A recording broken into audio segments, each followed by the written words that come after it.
नमस्कार दर्शक मित्रों, थिंक लाइन के एक नए संस्करण में आपका फिर से स्वागत है। आज जो हम बात करने वाले हैं वो पूरे विश्व के लिए बहुत महत्व रखता है। Very important for the whole world, but specially for Indians. अगर भारतीयों की बात करें तो ऐसा कहा जा रहा है कि 21वीं सदी भारत की सदी है, और बहुत कोई इंडिकेशंस भी मिल रहे हैं।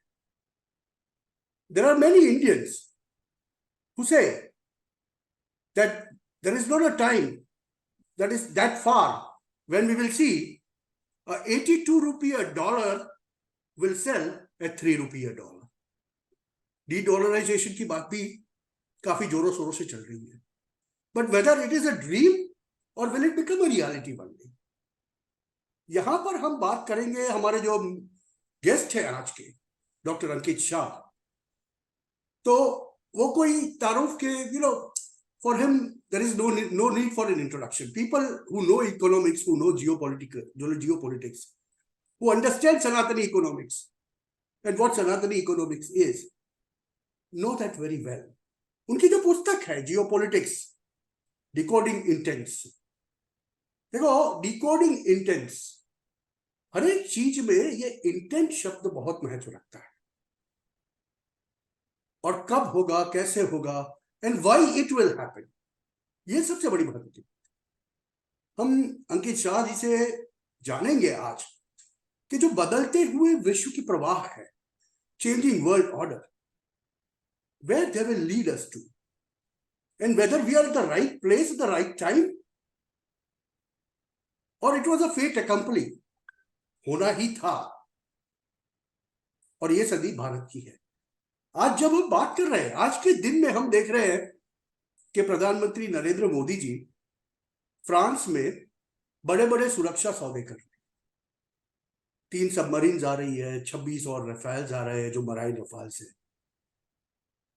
Indo French, that is in a way Indo-European ties. Before that we saw a mega trip to USA.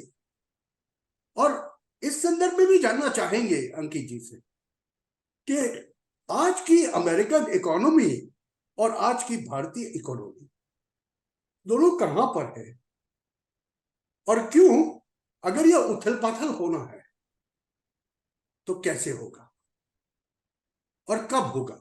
क्या यह शुरू हो चुका है या उसके लिए अभी भी हमें राह देखने की जरूरत है? अंकित जी, आपका हमारे छोटे से चैनल पे बहुत बहुत स्वागत है। Very warm welcome. नमस्ते नमस्ते नमस्ते। Very warm. So thank you for hosting me today. और आप अभी सूरत में बैठे हैं, हाँ। तो सूरत से ही हम ये स्टोरी की शुरुआत करेंगे। हाँ।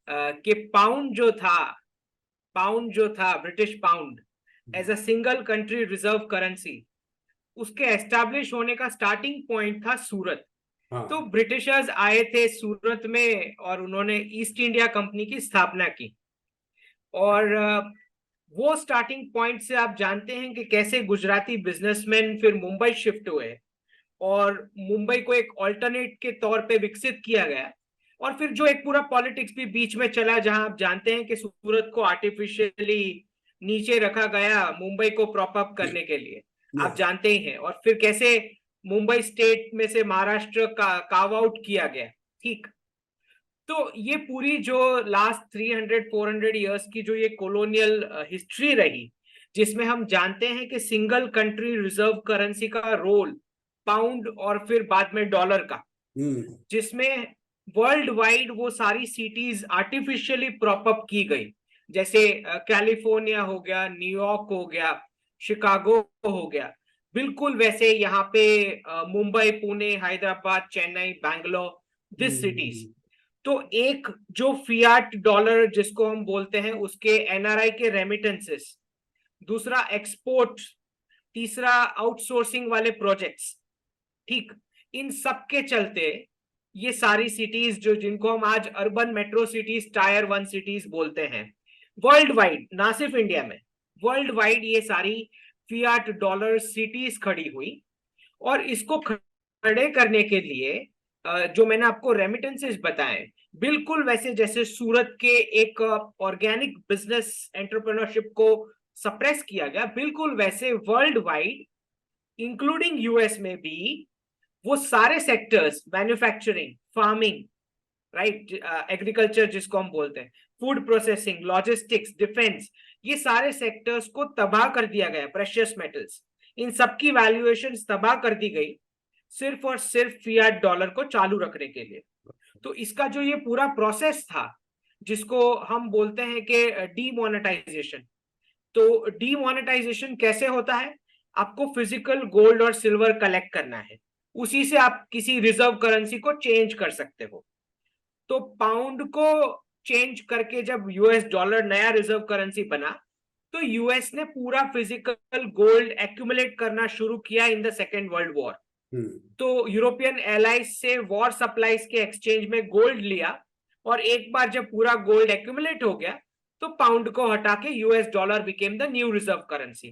तो दर्शकों को यह जानना जरूरी है कि नई रिजर्व करेंसी बनने का प्रोसेस ये है कि पुरानी रिजर्व करेंसी वाले नेशंस में से आपको फिजिकल गोल्ड निकलवाना है, right? This is the process of changing the reserve currency.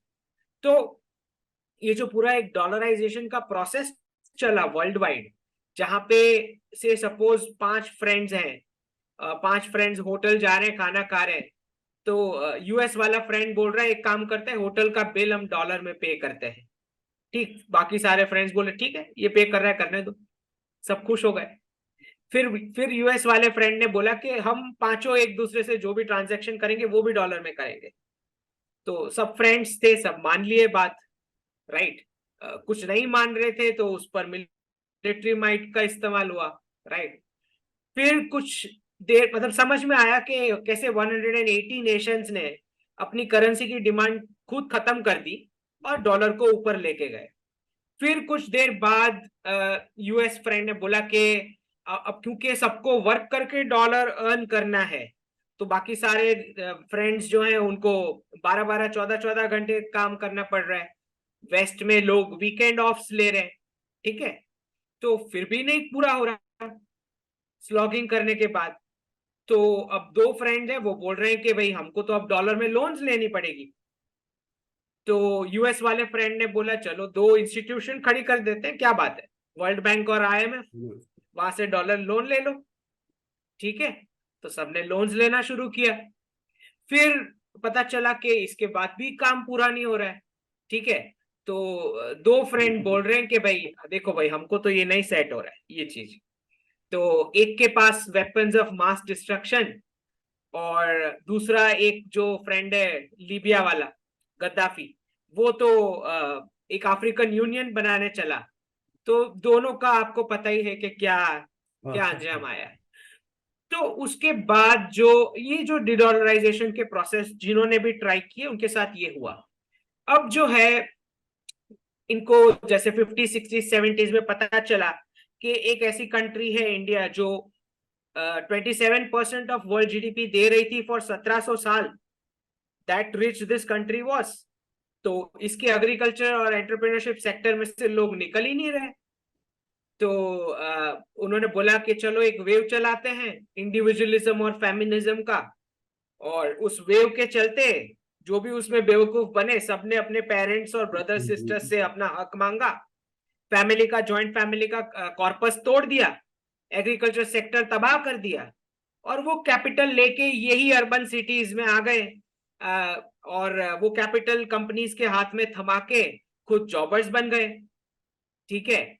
तो इसके बाद भी पता लग रहा है कि अभी भी कुछ लोग हैं जो ये ब्रिटिश क्लासरूम मॉडल में हम जो ह्यूमन ट्रैफिकिंग कर रहे हैं फ्रॉम क्लासरूम टू जॉब्स, अभी भी ये इस फॉर्मेट में बैठ नहीं रहे।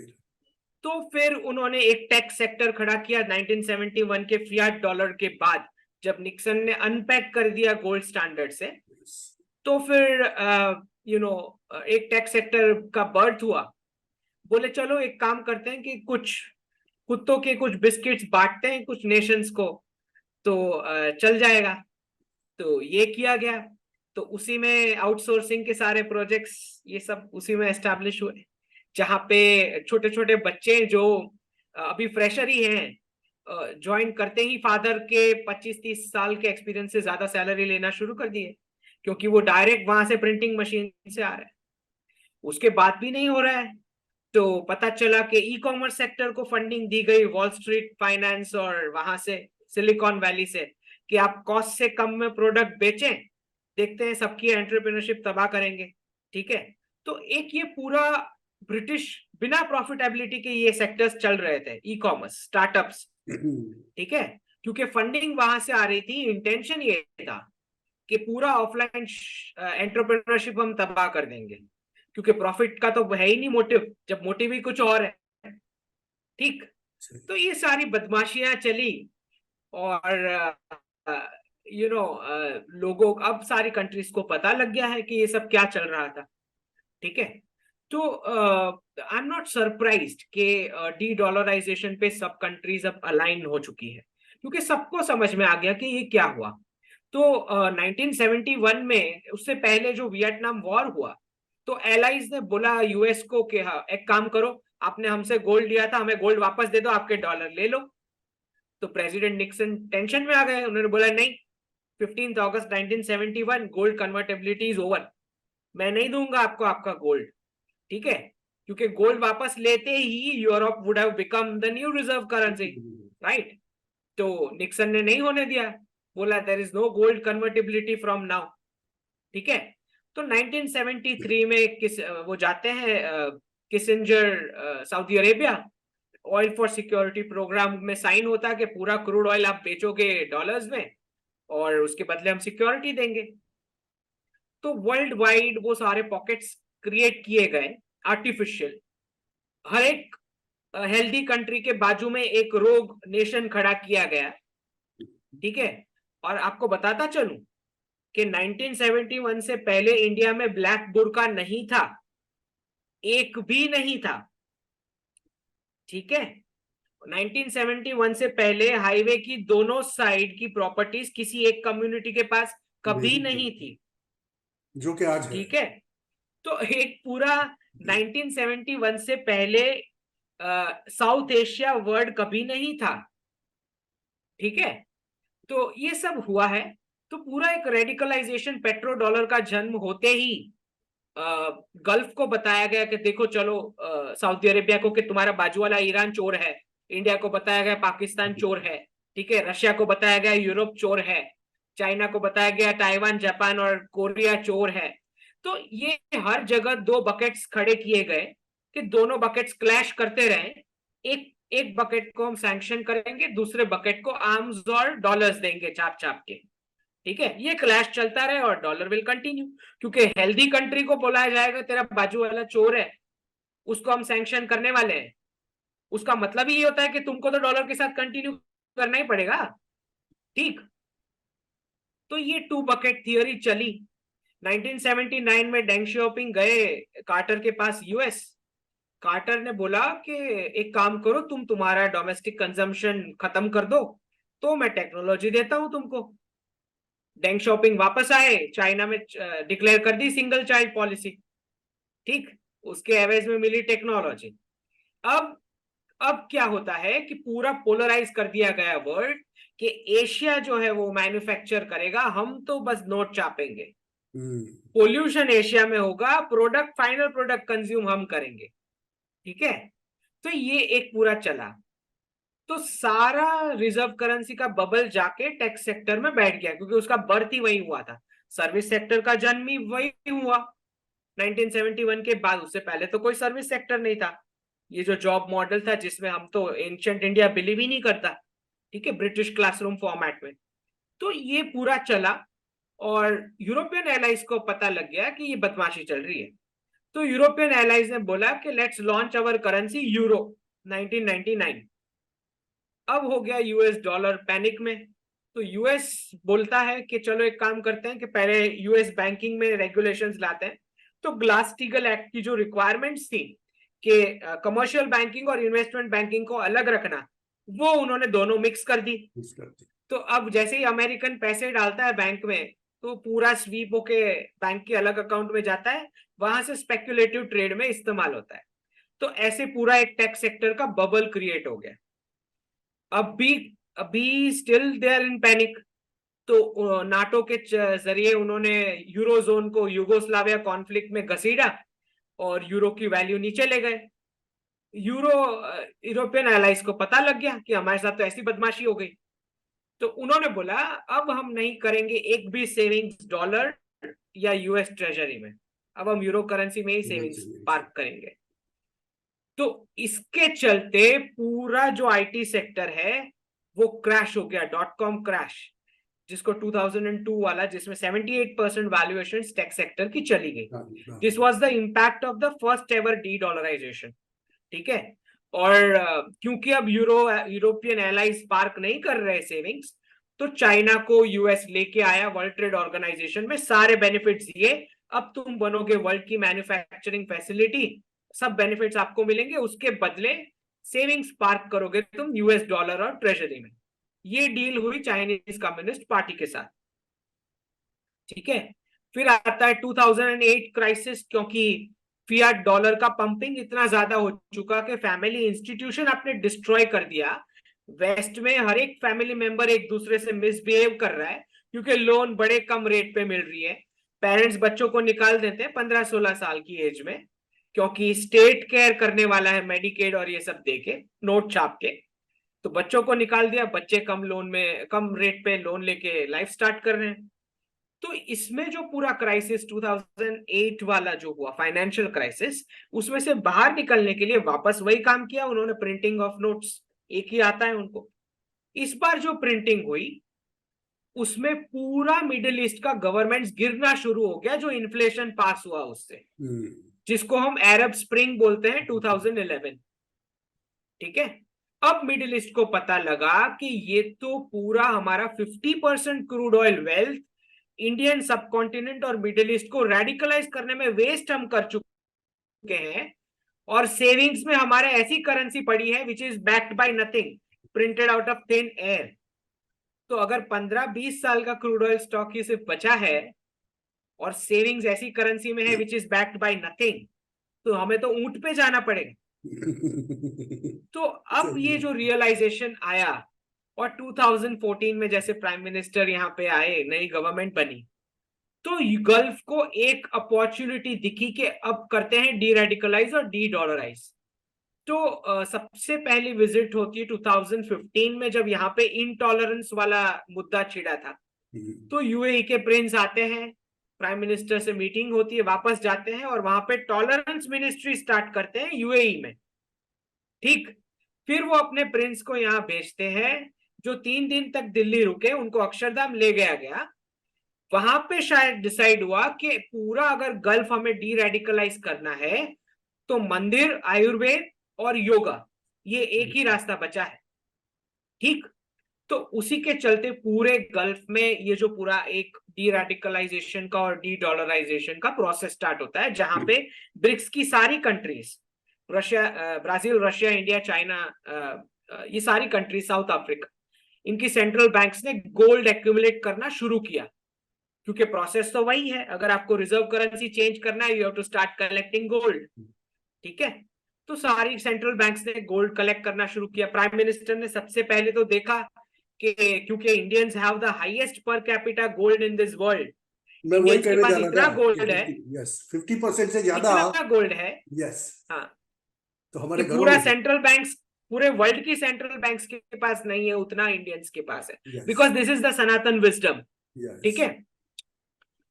तो वो गोल्ड मोनेटाइजेशन स्कीम की, बट क्योंकि Indians are not going to part from gold, क्योंकि वही एक ये तो है हमारे पास लॉजिक माइंडसेट है कि हम पुराना गोल्ड भी नहीं बेचने जाते। ठीक। तो परचेस करना है तो नया करते, वरना नहीं करते, but we won't go for selling even the old one. तो ये जो विजडम है हमारा सनातन विजडम, उसके चलते वो गोल्ड मोनेटाइजेशन स्कीम फेल हो गई। सो ब्रिक्स कंट्रीज ने स्टार्ट किया कि हम वेस्ट से गोल्ड कलेक्ट करना शुरू करते हैं। वंस दिस इज डन, फिर इंडिया ने बोला कि लेट्स डू वन थिंग, कि एक भी हम मल्टीलैटरल ट्रेड पैक्ट साइन नहीं करेंगे, हम करेंगे इंडिविजुअल कंट्रीज के साथ, एक एक लाइन में आएगी, हम बार्गेन करेंगे, will do bilateral free trade agreement.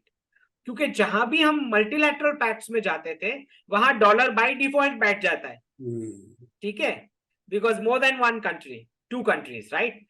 तो अभी तक रशिया और चाइना को पता ही नहीं है कि क्या चल रहा है। Then we move on to RuPay cards and UPI, right. तो धीरे धीरे इतना सारा कवर हो गया, उसके बाद रशिया और चाइना को ट्यूबलाइट हुआ कि ये तो डी डॉलराइजेशन में बहुत ही आगे निकल चुके हैं, राइट। तो ये जो पूरा चेंजेस हुआ लास्ट ये 9 इयर्स में, जो आपने देखा, जहां पे अब हम देख रहे हैं कि वेस्टर्न कंट्रीज को समझ में आ गई है कि एक पूरा एक डेट का माउंटेन उनके सिर पे खड़ा हो गया है, जिसका कोई सॉल्यूशन नहीं है सिवाय कि एक करेंसी का रीसेट आए, ठीक है। तो आई थिंक कि बहुत ज्यादा वेस्ट के भी इंटेलिजेंशियाज हैं जो अब अलाइन कर चुके हैं इस थॉट प्रोसेस पे कि डी डॉलराइजेशन हो ही जाना चाहिए, ठीक है। ये तो अब ये ब्रिक्स की जो करेंसी बनेगी, जिस पर वर्क चल रहा है या नेगोशिएशन चल रहा है, it's going to be a basket of currencies of all the member countries. तो मगर सर कोई ये ब्रिक्स एक को भी एक्सपांड नेशन कर रहे हैं, ब्रिक्स को एक्सपांड कर रहे हैं, जो ब्रिक्स ओरिजिनल को मेंबर्स एक्सपांड है, करेंगे, ओरिजिनल बिल्कुल। मेंबर्स है, वो उनकी एक्सपांशन करेंसी। हो ही इसीलिए रहा है। हम्म। ये एक्सपांशन का रीजन ये है कि जो मैंने बताया कि मिडिल ईस्ट को समझ में आ गया कि 50% वेल्थ तो गई रेडिकलाइजेशन में, अब 50% बची है, वो बेच के जो करेंसी हम इकट्ठा करेंगे वो ऐसी होनी चाहिए which is backed by something, not out of thin air, ठीक है। तो ये नई एप्लीकेशन ब्रिक्स की आई ही इसीलिए है क्योंकि करेंसी आने वाली है। अगर पेग करेंसी नहीं आने वाली होती तो ब्रिक्स तो 20 साल से ऐसे ही पड़ा था, कोई पूछ नहीं रहा था ब्रिक्स को। सही बात है, ठीक है, सही बात। तो ये अगस्त में हमें पता लगेगा, अगर नए एप्लीकेंट्स अप्रूव होते हैं तो तय बात है कि ब्रिक्स करेंसी आ रही है।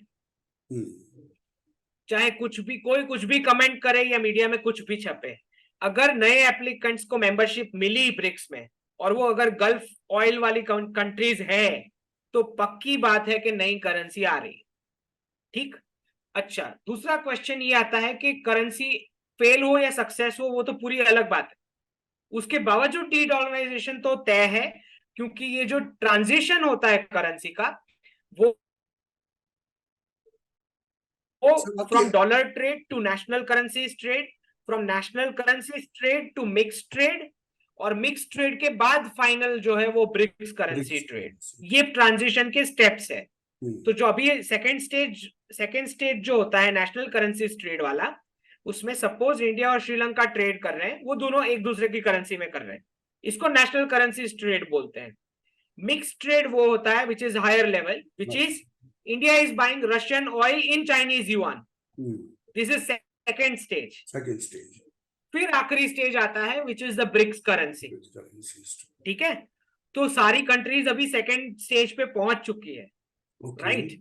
तो ये तो अब नॉन रिवर्सिबल है कि डॉलर से तो बाहर निकल ही लेंगे सबके सब, चाहे ब्रिक्स करेंसी सक्सेसफुल हो या ना हो। बहुत इजी है, आपके रिजर्व्स में आप टॉप 5 ट्रेडिंग पार्टनर्स की करेंसीज रख सकते हैं and gold for gap adjustment. अगर ब्रिक्स करेंसी नहीं भी बनती है तो ये ऑप्शन भी है, ठीक है। तो डी डॉलराइजेशन तो तय है। तो उसी के चलते हम देखते हैं कि जब 180 नेशंस पुल आउट करेंगे वेस्टर्न एसेट्स में से, तो जो बड़ा ट्रिम लगेगा उनकी वैल्यूएशंस में, उसी के चलते हम देख रहे हैं कि ये सारी कंपनीज फटाफट यहाँ आके शिफ्ट और सेटल हो रही है वेस्ट की, ठीक है, सब प्लांट लगा है। नहीं, ये करेंसी डीडॉलराइजेशन तय है, मान लिया हमने। एक आम आदमी की नजरिए से मैं देख रहा हूं इसको कि the man knows that he doesn't need a dollar now here in future to go abroad anywhere and do his work, but then the shift of world power जो हम बोलते हैं, इकोनॉमिकली तो समझ में आता है बात को, but then the entire geopolitics which is shifting to south from the American continent and Europe, how is it going to help this? इसका फायदा क्या होगा?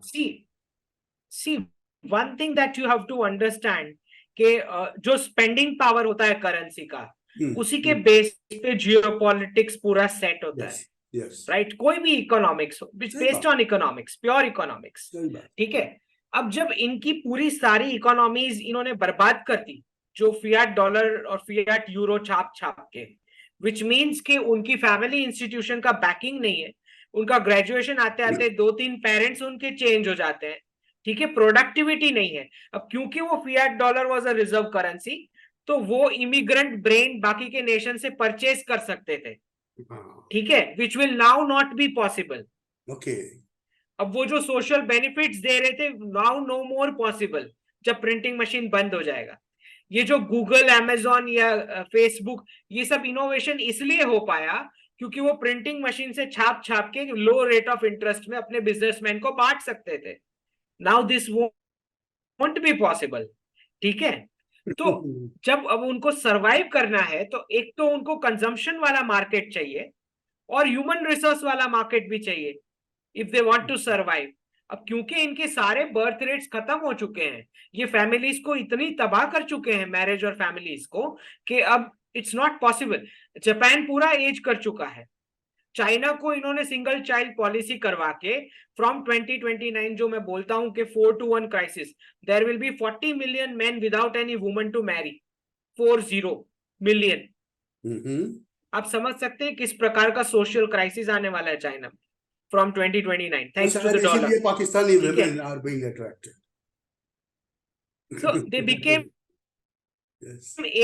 aged before being rich, ठीक है।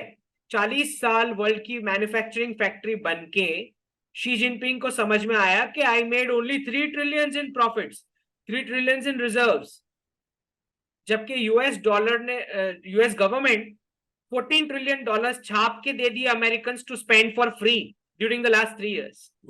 तो चाइना को समझ में आया कि क्यों डी डॉलराइजेशन जरूरी है, ठीक। इसीलिए अब चाइनीज जो शी जिनपिंग है, now they are no more into export mode. जो उनके 2 प्रो एक्सपोर्ट्स लीडर्स थे, उन्होंने पॉलिट ब्यूरो से हटा दिए लास्ट कांग्रेस में, ठीक है। तो ओवरऑल जो मैं देख रहा हूं, जो अभी लास्ट उनके कुछ 10 नए रूल्स आए हैं कि ईट चाइनीज, वेयर चाइनीज, घूमने जाना है तो भी चाइनीज, चाइनीज फेस्टिवल्स, और जो मैंने प्रेडिक्ट किया था कि धर्म की वापसी, तो वही दलाई लामा का स्टेटमेंट भी आ चुका है कि they are trying to connect to me, ठीक है। तो अब ये तय बात है कि बर्थ रेट्स उनको वापस चाहिए, फेस्टिवल्स वापस चाहिए, रिलीजन वापस चाहिए, ठीक है। तो कम्युनिज्म जो है अब धीरे धीरे चाइना और रशिया शेड करेगा, वेस्ट को पास ऑन करेगा, और मिडिल ईस्ट जो है वो रेडिकलिज्म शेड करेगा और यूरोप को पास ऑन करेगा, जो हमने अभी फ्रांस में देखा ही उसका नतीजा, ठीक। क्योंकि अब इनकी इकोनॉमीज में बर्थ रेट्स ही नहीं बचा है वेस्ट के, यूरोपियन हो, जापानीज हो, चाइनीज हो, रशियन हो या यूएस हो, इनके बर्थ रेट्स ही नहीं बचे हैं, क्योंकि they used women as a unit of labour for temporary GDP, ठीक है। क्योंकि उनका पूरा इकोनॉमिक मॉडल ही वन लाइफ कंजम्पशन, तो पूरा वुमेन के फर्टाइल इयर्स में हो चुके हैं, ठीक है।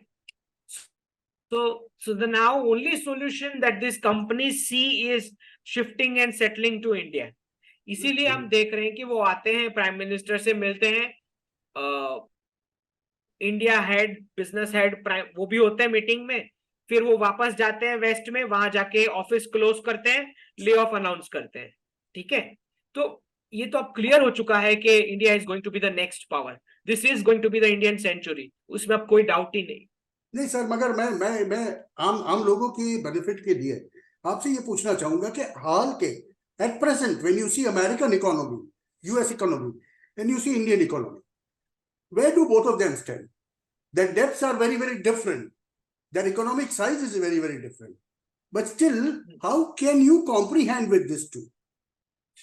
So, आपको ये समझना है कि 180 नेशंस की सेविंग्स और रिजर्व करेंसी का बबल वहां पे बैठा है उस इकोनॉमी में, ठीक है। इसीलिए उसका साइज आज बड़ा दिखता है।